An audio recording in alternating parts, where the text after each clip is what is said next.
You got tagged as being a guy that organizes leaks and the like, and you've received a lot of scrutiny for some behind-the-scenes machinations that you're not necessarily guilty of. I understand. Wasn't it interesting that it turned out to be the Undersecretary of State who leaked the name of the CIA agent and who had no exposure for having done so? What intrigued me about the leak analysis as it relates to you, Karl, is you're conceding or admitting and being proud of it that you organized a leak that distracted the press from looking at Dick Cheney when he was about to be picked as vice president, and you sicked them on Mr. Danforth. Right. And they followed it. Right. So my question is, why is it so difficult for people to, why do you think it's not difficult for people to see that you would have been involved in organizing the leak that outed the CIA officer? Well, first of all, whose husband, had first of all, just been in the New York Times saying that Bush lied. David, with all due respect, the record shows that her name was leaked by Undersecretary of State Richard Armitage, not me.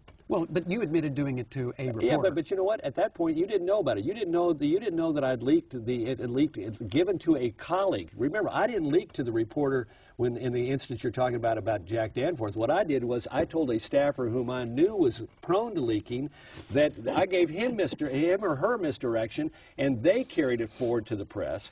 So it's I think you're the architect. I relied upon the weakness of somebody who is prone to talk to the press, to misdirect the press. I readily admit it.